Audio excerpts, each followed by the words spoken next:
During the Yayoi period, the Japanese got tired of hunting and gathering and settled down into an agricultural society.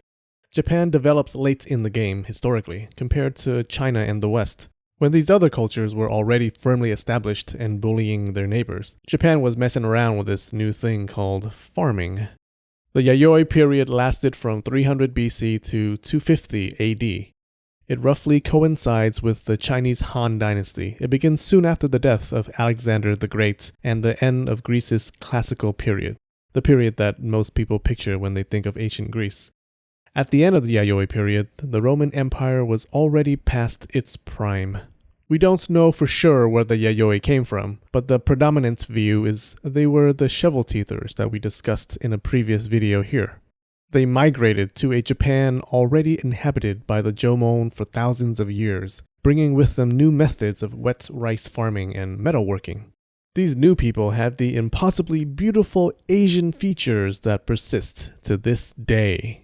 Another hypothesis is they grew out of the Jomon, meaning the Jomon invented wet rice cultivation and iron making, and progressed to an agricultural society. This is probably not true, because the end of the Jomon period was not a prosperous time where they had the luxury of trying new and creative things. The Jomon were struggling. Food was scarce. They were too busy trying to survive, trying to find new sources of meat and nuts. There is a legend about the origin of the Yayoi that is often repeated. It goes like this. Psst! Don't miss out. Click subscribe and the bell. The first emperor of a unified China was Emperor Qin Huang, who founded the Qin dynasty. The job of emperor came with occupational hazards, such as people trying to kill you. 3 times did assassins make attempts on his life, and 3 times he escaped death. The emperor, paranoid and obsessed with finding a way to live forever, gave a mission to his court sorcerer, a man named Shufu. Set sail to find the mythical mountain of the immortals. There you must meet with a 1,000-year-old magician and retrieve from him the elixir of life, which grants immortality. To this, Shufu said, "Sure." Shufu gathered a fleet of ships and a few thousand excited souls and began his quest for the elusive elixir. A few anxious years later, he returned, empty-handed. He explained to the emperor, "Your Highness, there is a large sea monster blocking the way. Please give me a contingent of archers so that I may vanquish the monster and continue my absolutely reasonable quest." The emperor agreed. Shufu set sail again and never returned. Legend has it that Shufu actually landed in Japan because he thought Mount Fuji was the mythical mountain he was searching for, and he and his crew lived out the rest of their days there. He introduced wet rice farming, metalworking, and Chinese medicine to Japan, helping to start the Yayoi culture and Japan as we know it. As for Emperor Qin Huang, he never got his immortality. Ironically, it may have been his obsession with living forever that killed him. One story explaining his death claims that he died from mercury poisoning. His doctors and alchemists made mercury pills for him to drink. They believed it would prolong his life. It didn't. Now, although we have records of Shufu's expeditions, this idea of him founding the Yayoi is likely just a legend because the timing of when bronze and iron were introduced to Japan doesn't work out. We don't know what happened to Shufu's expedition, if they got lost at sea or landed someplace. But if they did land someplace, said screw this, and never returned, would you blame them? They had an emperor counting on them to make him immortal. This was a time when people thought becoming immortal was within the realm of possibility. In the emperor's eyes, if you failed him, you cut his life short. That's the same as you killing him. And so it would be wise to haul ass out of there. By the end of the Jomon, the society was exhausted. The land could no longer support the growing population. It had trouble replenishing the plants and animals. The Jomon had hunted and picked and cut for 10,000 years. Nature couldn't keep up. Nature was the dealer on Snoop Dogg's street. Sometimes you can't keep up.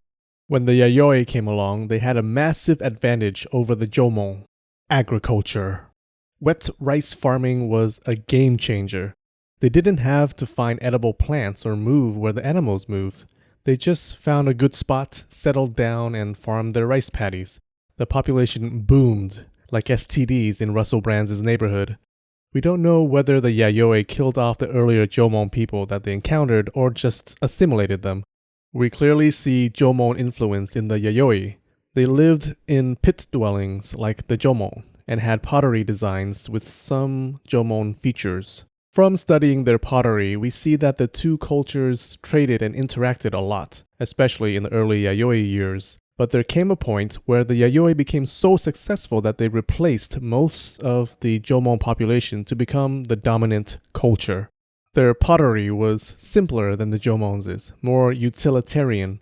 They also loved bronze mirrors and bells. Bells were the shit. They made a bunch of them. The bells were called dotaku and were made of bronze. They kept making bigger and bigger bells. Eventually the bells couldn't even ring. They were just there and kept accumulating. The more bells you had, the cooler you became. They had no function except as objects for performing rituals. We have a similar thing in our society. They're called pop figures. They don't do anything and somehow just accumulate in your home.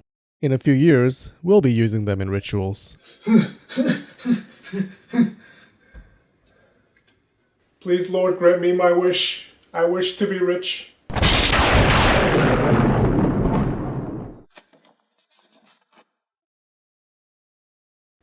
Loopholes. I wish to be the ruler of a country.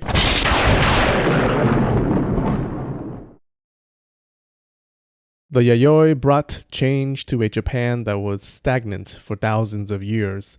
The change was dramatic, exceeding that of an industrial revolution. They had a religion that would later develop into the Shinto religion. The Japanese language and social class system originated from the Yayoi. They ushered in, overnight, a new beginning for Japanese culture. In the next video, we'll go in depth into how the Yayoi lived. See ya.